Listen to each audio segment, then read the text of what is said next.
যুধিষ্ঠির পাশা খেলা পার্ট 5। আজকে আমি আপনাদের কাছে বলবো, আবার জুয়া খেলা হলো। মানে জুয়া খেলা শেষ হয়ে গেল, পাণ্ডবদের সবকিছু ফিরিয়ে দিলেন ধৃতরাষ্ট্র, আর তারপরে আবার জুয়া খেলা হলো। সেই জুয়ায় পাণ্ডবদের হার হলো। সেই জুয়ার নিয়ম ছিল, হেরে গেলে 12 বছর বনবাস, 1 বছর অজ্ঞাতবাস। হরে কৃষ্ণ হরে কৃষ্ণ। সবাই কেমন আছেন? আশা করি সবাই ভালো আছেন। ভালো থাকুন, সুস্থ থাকুন। আমাদেরকে কিভাবে কি দেখানো হয়েছে আর আসল সত্যটা কি আমি আপনাদের কাছে বলছি। আমি এই ভিডিও করার মেন উদ্দেশ্য হচ্ছে আমাদের হিন্দু ধর্মকে কিভাবে কলুষিত করছে তার সব কি সেটাই আপনাদেরকে জানানোর দরকার। তাই আমি এই ভিডিওগুলি করছি। সবই ভগবানের ইচ্ছা। কেউ এই ভিডিওগুলি সম্পূর্ণ দেখছে না, মানে তাদের ইচ্ছে নেই দেখার, বা ভগবান চায় না যে এখন আর সত্যটা সবাই জানুক। সবাই রং বেরং দেখতে পছন্দ করে, তাই সব রং বেরঙের জিনিস দেখে। আসলে তো ওগুলো হিন্দু ধর্মকে কলুষিত করার একটা চক্রান্ত চলছে। এই চক্রান্ত থেকে বেরিয়ে আসার জন্য আমি হিন্দুদের জন্য সঠিক কথাটা নিয়ে এসেছি। কিন্তু আমার কোনো সাবস্ক্রাইব নেই, ভিউজ নেই। হরে কৃষ্ণ হরে কৃষ্ণ। হয়তো স্বয়ং প্রভু এত তাড়াতাড়ি এইসব আপনাদেরকে ফিরিয়ে দিতে চান না।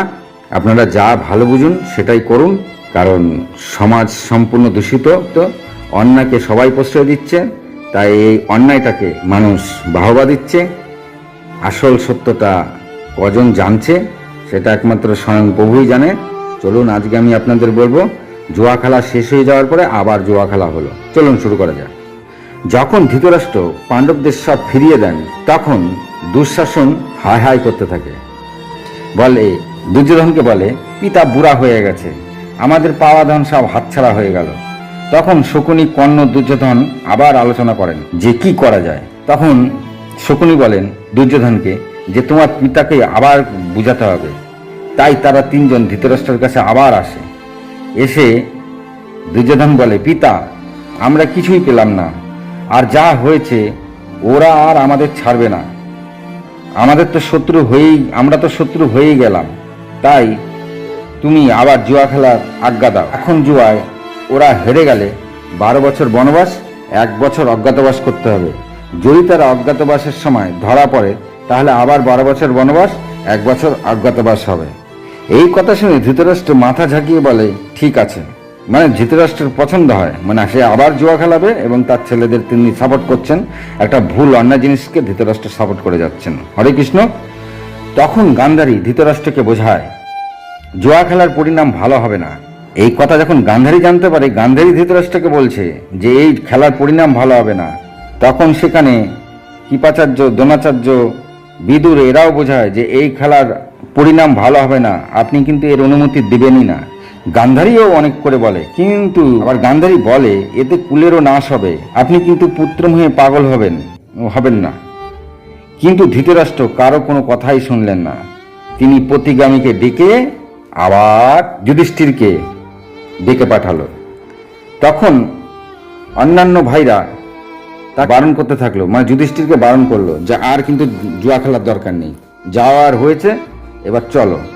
তা যুধিষ্ঠিরকে যখন সবাই ভাইরা মিলে বারণ করলো, কিন্তু যুধিষ্ঠির তখন বলল যে উনি বুড়া হয়ে গেছে, উনার কথা শোনা দরকার, উনি এখন আমাদের ভাবি রক্ষক। আর আমার যা মনে হচ্ছে নিশ্চয়ই এই কৌরবকুলের নাশের সময় হয়েছে, তাই উনি আবার আমাদের জুয়া খেলতে ডেকেছেন। যা হয় হবে, বুড়া জেঠার কথা না শুনলে ধর্মবিরুদ্ধ হবে। তিনি এও বললেন এতে আমাদের আবার হার হবে, মানে যুধিষ্ঠির জানে যে আবার হার হবে। কি ওনারা কি করেন? তখন ভীম বলল, তুমি যাই করো দাদা, ওদের আমি ছাড়বো না। যুধিষ্ঠির সব শুনে আবার জুয়া খেলায় বসলো। তখন যুধিষ্ঠিরকে তার মিত্র পরিজন ওখানে যারা ছিল তারা সবাই মিলে যুধিষ্ঠিরকে না করলো, আর তারা দুঃখী হয়ে বসে থাকলো। তখন শকুনি যুধিষ্ঠিরকে বলে, এই জুয়ায় একটাই চাল হবে, যদি আমরা হারি সবাই মৃগচর্ম পরে 12 বছর বনবাস, 1 বছর অজ্ঞাতবাস করব, আর তা না হয় তোমাদের যেতে হবে। যদি অজ্ঞাতবাসে ধরা পড়ো তাহলে আবার 12 বছর বনবাস, 1 বছর অজ্ঞাতবাস, তারপরে যে যার রাজ্যে এসে রাজ্য পরিচালনা করতে হবে। যথারীতি এসব শোনার পরে পাশা খেলা শুরু হলো। আর সেই পাশা খেলায় শকুনি আবার চালাকি করলেন এবং যুধিষ্ঠির আবার হার হলো। তখন তারা 5 ভাই মৃগচর্ম পরে বনবাসের জন্য তৈরি হলেন। এই দেখে দুঃশাসন হাসতে থাকে, মানে মৃগচর্ম পরা দেখে দুঃশাসন খুবই হাসতে থাকে আর উপহাস করতে থাকে। তখন ভীম তার উদ্দেশ্যে বলতে থাকে যে আমি প্রতিজ্ঞা করে যাচ্ছি, এরপরে যখন দেখা হবে রণভূমিতে তখন তোদের 100 ভাইকে আমি আমার এই গদা দিয়ে এমন মারব, সেখানে যত তীরন্দাজী থাক আর যত রতি মহারথী থাক, তোদের 100 ভাইকে আমি সবার সামনেই মারবো, আর আমি একাই মারবো, এই প্রতিজ্ঞা করে গেলাম।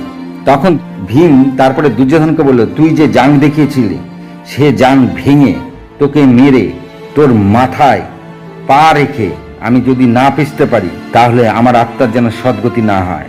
এই বলে ভীম আর পঞ্চপাণ্ডবরা সেখান থেকে চলে গেল। সেই সময় দ্রৌপদী কুন্তির সঙ্গে দেখা করতে গেল বনবাসে যাওয়ার আগে।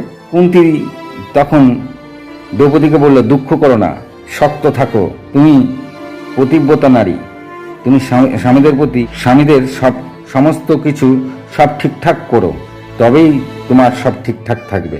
এই বলার পরে দ্রৌপদী তো চলে যায়, কিন্তু কুন্তি নিজেই বিলাপ করতে থাকে।